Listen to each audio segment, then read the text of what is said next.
Yo, what's going on? It's your boy, Surrey I am 5G. That's 5 5 5G. Yeah.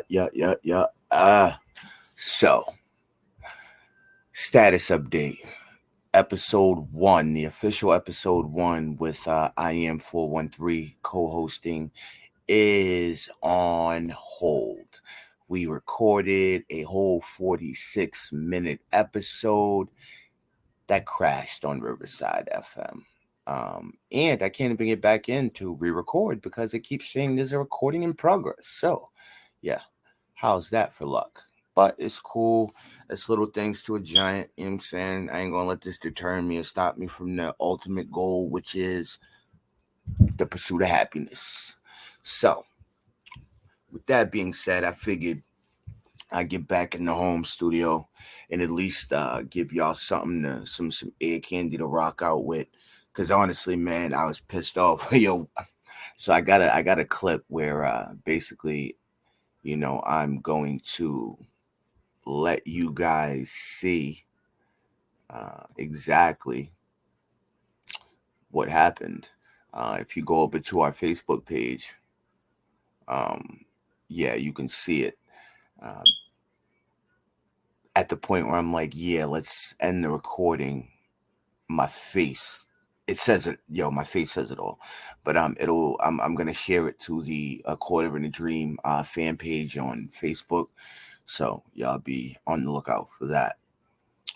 But other than that, how's it been going? What's the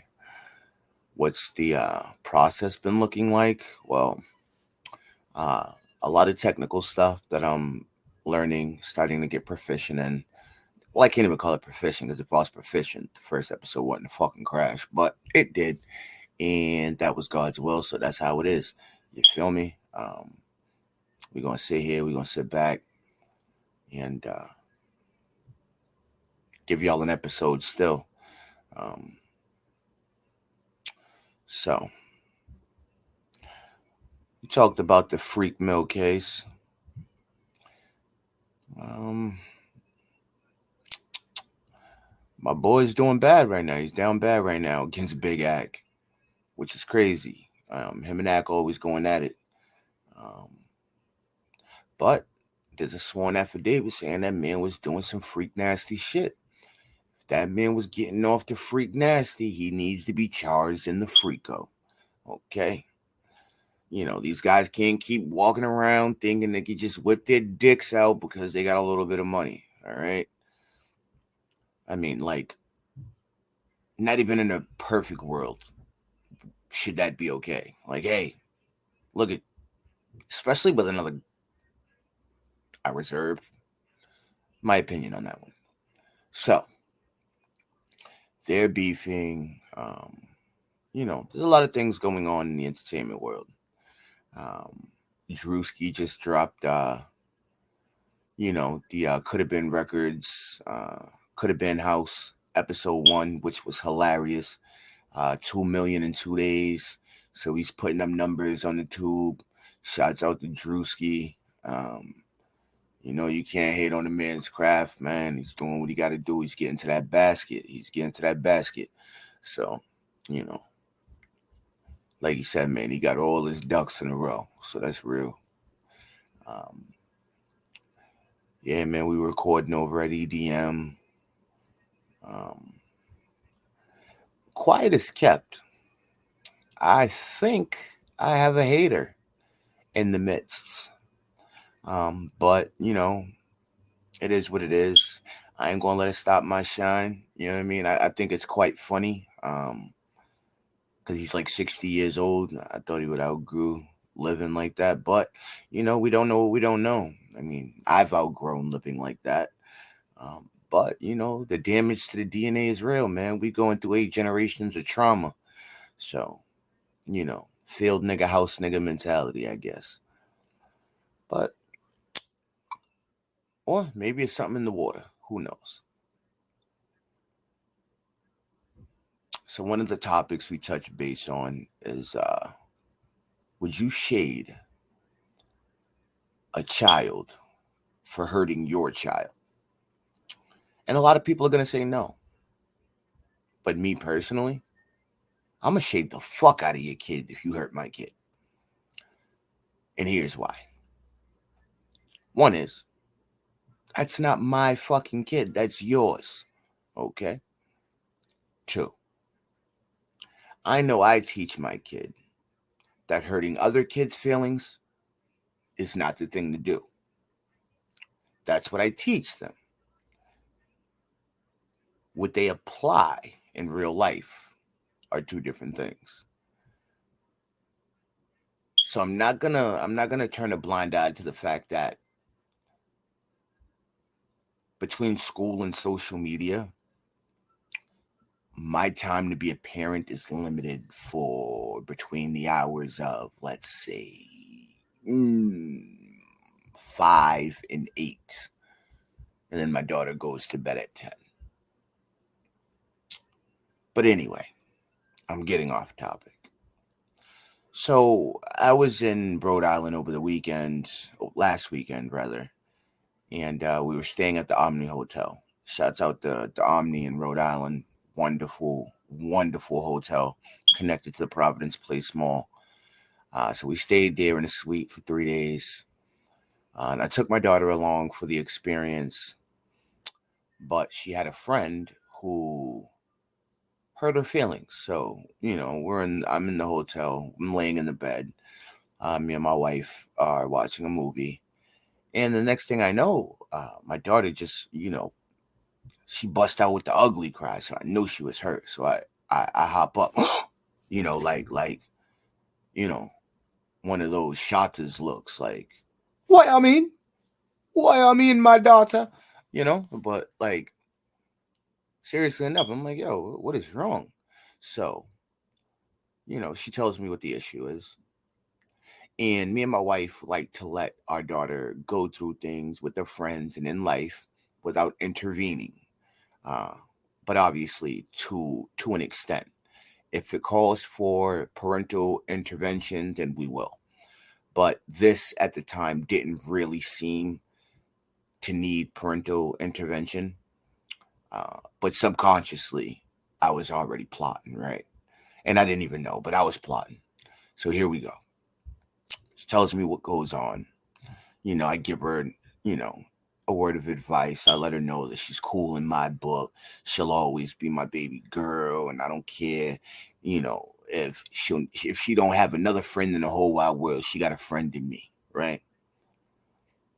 Well, fast forward to last night. I'm scrolling through Instagram, and this said friend pops up on my wife's timeline. So it's a few videos of the friend that hurt my daughter and the friend's little sister singing.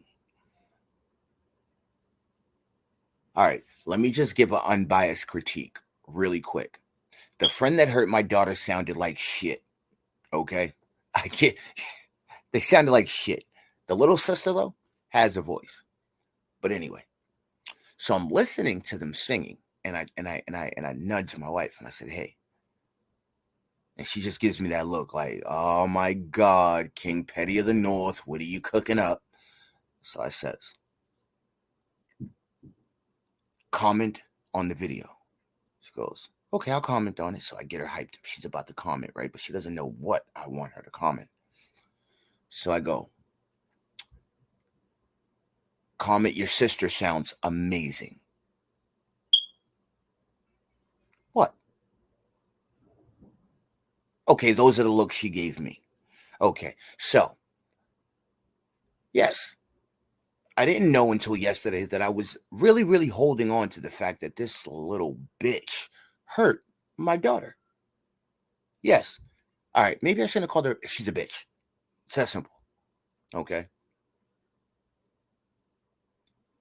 So I just wanted a little poke, right? I didn't want to cyber bully the kid, but like I wanted to bully the kid. So like bullying is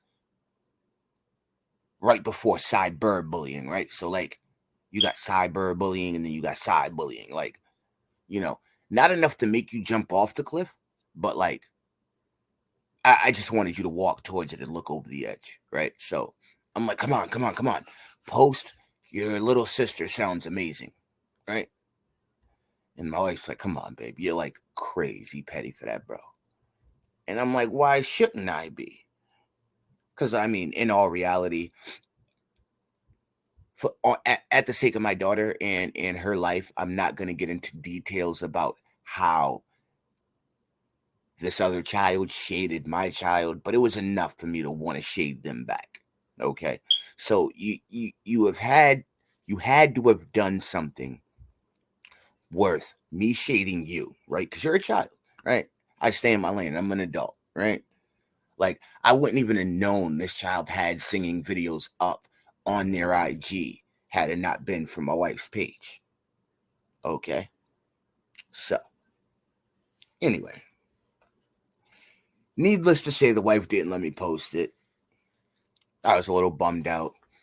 I wanted to make a little kid cry. Not gonna lie. Didn't get a chance to.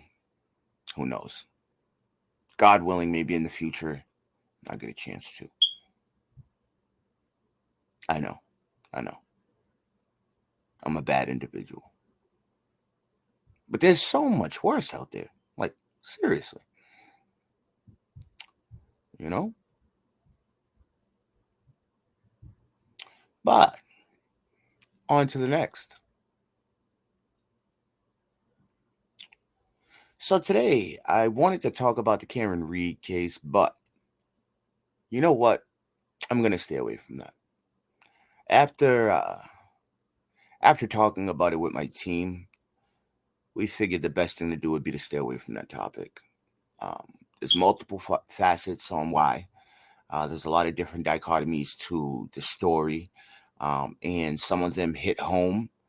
And we probably don't want to even get into that realm right now. So, yeah, I'm trying to level up. So we'll leave that alone. So on to the next. Actually, what is the next? I don't even have my outline in front of me. Like, I'm super, super, super unprepared today. Um, but it's a part of the learning process. So it is what it is. Sometimes I feel like going off the top of the head, it gives me more of a sincere approach. I feel like you guys can really, really, really, really appreciate that. Um, so yesterday I was browsing other podcasts in video form over YouTube, and I ran across a Costanza podcast, and they had the who are the who are the little twin jits there, um, the Malibu Boys, or what's their name?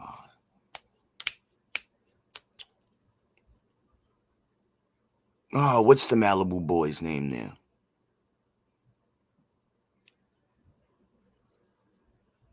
I'm gonna just call them the Broward County Yin Yang twins, the white version. So they were on there, and I'm not sure if this podcast is scripted, but they always seem to want to fight someone. But it got heated because the guy asked them, and their name will come to me as I discuss this. But he asked them about kissing each other, and they got really pissed off. And one of the brothers said, "Yeah, we made $1 million off of that," which immediately I thought was suspect. Who the hell is going to pay you $1 million to kiss your fucking brother? But here's what I did think, because the next question alluded to something about the Illuminati. So here's what I think happened, because they are two little knuckleheaded jits, right? And when they first broke into the the the the stardom of social media, they came in heavy. They had a presence. I'm not even gonna stunt. Like, everybody was checking for them, like they were the next big thing, right? And I do think that maybe, just maybe, they got approached by the Illuminati, right? Now, hear me out. Hear me out. My thoughts on this situation, and my thoughts, obviously, in my own opinion. doesn't make them fact. But I feel as though they were propositioned to be initiated into the Illuminati. And as we do know, um, there are certain rituals or certain things that you have to do in order to become uh, a member of said secret society. So the whole video of them kissing each other, I believe, happened like this. They were approached. They decided, hell yeah. Hell yeah. We ain't never had shit. And if we don't do this, once our fame or the clout ends, we ain't never going to have shit again. Because they clearly look like they're bad with money. So, they get approached. They discuss it with each other. Hey, you want to join the Illuminati? Of course I want to join the Illuminati. Who wouldn't join the Illuminati? What do we got to do? I don't know. They said stay tuned. They're going to drop a VHS tape in our mailbox. So Saturday morning, they get up in their chanclas. They walk down the driveway, open the mailbox, and here's a VHS tape. They they go in the house, pop it in the VCR, because they look like they still use VHS tapes. And it says, you guys want to be a part of the Illuminati? Well, there's something you have to do. And they're like, yeah, anything. Whatever, bro. And they're like, you got to do something gay on video. So that way, if you ever leak our secrets, we'll expose you to the public and ruin your careers. So they said, that's easy. What do you want us to do? You want me to suck my brother's dick or something? All right, maybe that was a bit much. But, they settled on kissing each other. So they kissed each other, mailed the tape back to the Illuminati, and hence, they were initiated. I'm pretty sure there's degrees, so, maybe they were baby degrees. So the way they acted podcasts and interviews that I've watched about the Island Boys, that's their name, the Island Boys. I'm an island boy. Yeah. So the way I feel about it is that they were hard to control. They couldn't control these two young knuckleheads, right? They are very, very entertaining to watch, but something tells me that they couldn't be controlled. So the Illuminati probably set an ultimatum. Listen, get in line or get left behind. And they said, fuck you. We get in line for no one, right? So they said, oh, yeah, you get in line for no one, huh? Well, they must have not done their homework on these two young jits because people know them for wilding the fuck out. Let's just be honest, right? People know them for wilding out.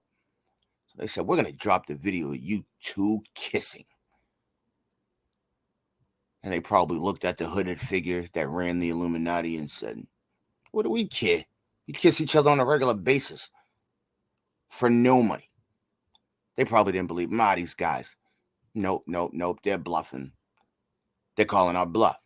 So they leaked the footage. Boom. Island boys kissing. Shit goes viral. Right?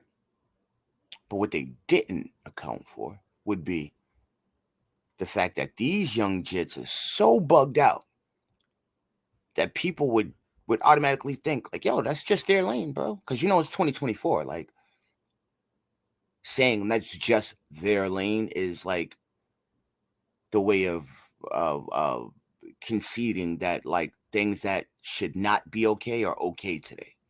So yeah, that's just their lane, right? So here's where I feel like the Illuminati might have gotten, eggs stuffed on their face. So once they drop it, they're like, yeah, they're in the back room, they're high-fiving each other, Ben Affleck's, he's high-fiving Mark Wahlberg and et cetera, and they're like, we got him, we're gonna crush him. The game's probably walking around in his thong with his bunny suit on. Things are looking crazy. Nature Boy was probably running around oiling himself up, looking for a couch to sleep on. And then the weirdest thing happened. The Island Boys say, yeah, that was us kissing. We made $1 million from it. And they say, oh, we got him. They admitted it. But did they really get him? Because again, we're in 2024, where if you do weirdo shit, that's just your lane and you're going to be okay. No offense to anybody that does weirdo shit. That's just your lane. You feel me? But that excuse, that works for them. And I'm going to tell you why it works for them. Because, one, it got them more exposure, right? They're already always talking about beating somebody up or breaking up somebody's podcast studio. So that's entertaining in itself. So now every podcast wants to ask them these questions. So they do. And then entertainment ensues. Pure entertainment ensues. So yes, I think that it was a destruction ritual gone bad by the Illuminati. I do. I truly believe it was a destruction ritual gone bad by the Illuminati. Because they didn't expect that people were going to still embrace these kids. And let's be clear. When the entertainment industry can still embrace 6ix9ine, which I personally have no problem against 6ix9ine. No, actually, I do. But it's only for the simple fact that you put your friends in jail. Okay? No one asked you to do all of that shit. You were the face. You were the bag. They kept telling you, calm your ass down. But no, you were too caught up in this having to be street shit. You couldn't just be an internet troller. You had to go out there and put a limb on the line. And what happens when you go out there and do what the gangsters do, you get what the gangsters get. And when you get what the gangsters get, you're supposed to sit like the gangsters sit. Tekashi 6ix9ine didn't do that. But again, before getting off topic, it's 2024. So Tekashi came home after telling on everyone that he was cool with and found his lane in the reggaeton industry. So, and let's be clear, that whole Rico case, everything that happened to Tekashi 6ix9ine, you know why it happened? Because he was disrespecting the Illuminati. See, his album cover, if no one noticed, he was pissing on a checkered board floor. Freemasonry preaches duality. White, black, yin, yang. When you see the checkerboard, you know Freemasonry has its hand in it. And what happened? He drops an album pissing on the checkered board floor.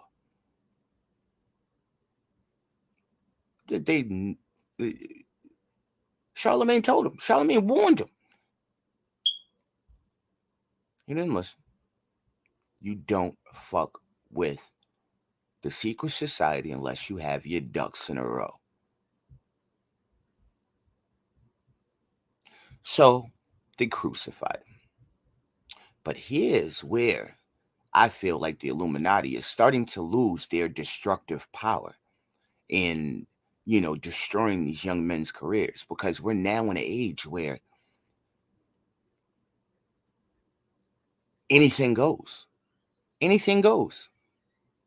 Anything goes in the name of clout chasing. So you can no longer, right? Like, I wouldn't be surprised if they had a video of the Island Boys literally having anal sex with each other. Two twin brothers doing each other that dirt, right? Doing them that bad that they would leak it. And after about 48 hours and a good excuse, they'd be more famous than they were before the tape was released. So, if anyone from the Illuminati is listening, y'all got to do better when it comes to y'all destruction rituals, because boy, these guys are skating right by. But I digress. I digress. So what else is next? Hmm. Let's see. What's going on in Massachusetts? Right now, I'm recording this from the crib. Yeah, I'm recording this from the crib. So, no sound effects, none of that. I apologize.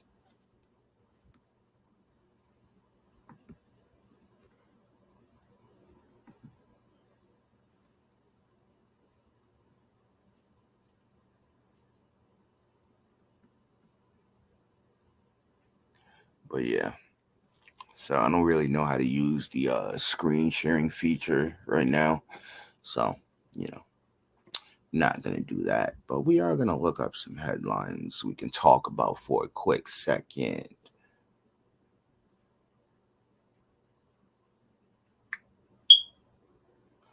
Worcester headlines.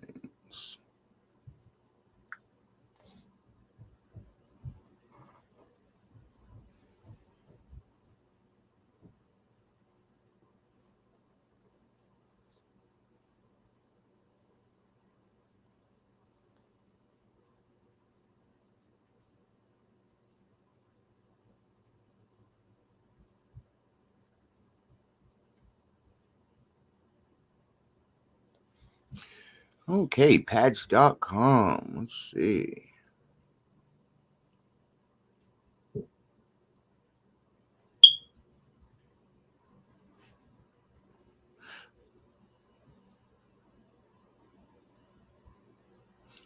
Hmm.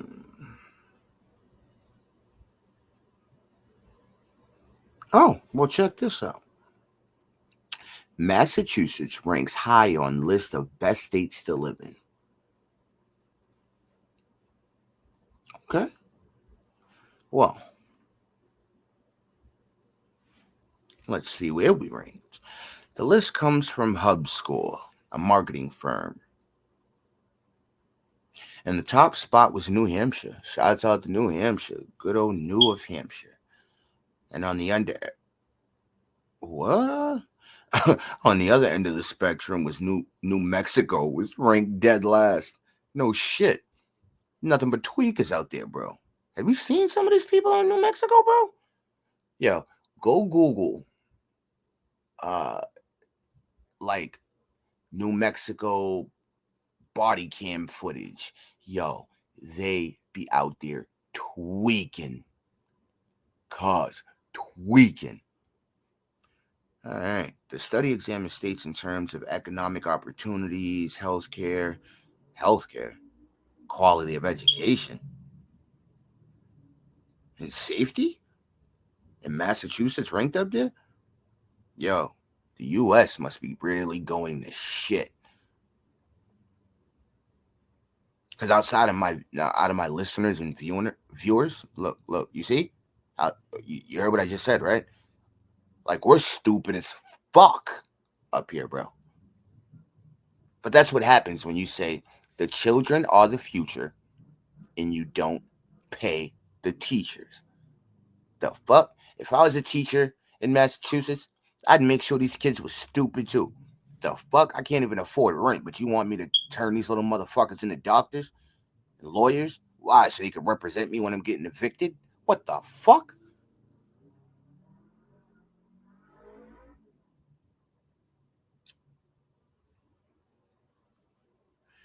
Alrighty.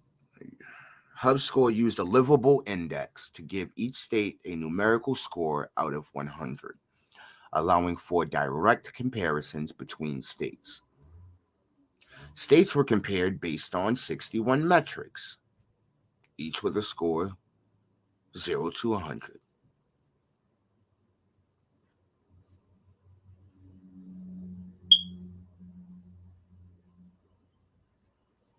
Here are the full top 10 rankings. Number 1, New Hampshire. Number 2, North Dakota. Hmm.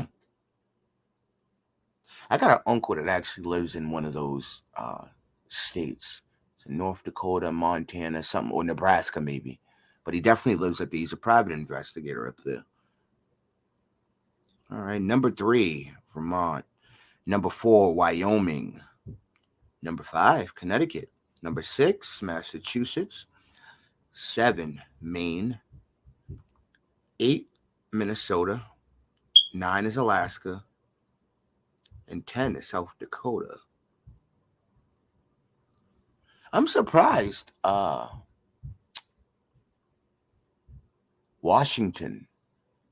Seattle, Washington didn't make the list. I heard that their minimum wage is like the highest in the country, which is crazy.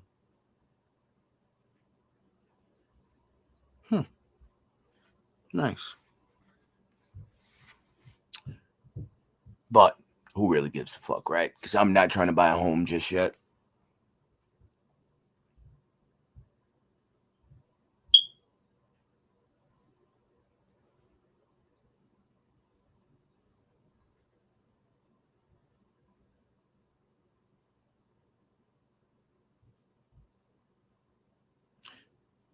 Okay. Holy shit. Lake Quinsigamond E. coli levels recede after sewage spill. Nearly 200,000 gallons of sewage entered the lake last week after a pipe malfunction.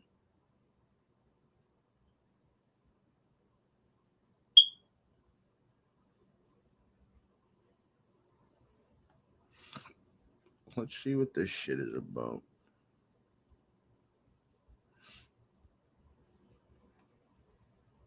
Health officials in Worcester had, as of Wednesday, received test results showing a drop in bacteria levels. An estimated 193,000 gallons of untreated wastewater flowed into the lake on February 20th after an air release valve failure near 65 Lake Ave, right next to the goddamn hospital. On Monday, the Department of Inspectional Services sampled Lake Quinsigamond for E. coli for a third time following the overflow and confirmed the level of E. coli to be below recreational use limits. So basically, there can be a certain amount of E. coli in the water that you let your kids play in. Gotta love good old Worcester. This shit is crazy. This shit is crazy. But anywho, listen. Just wanted to give you guys something to listen to.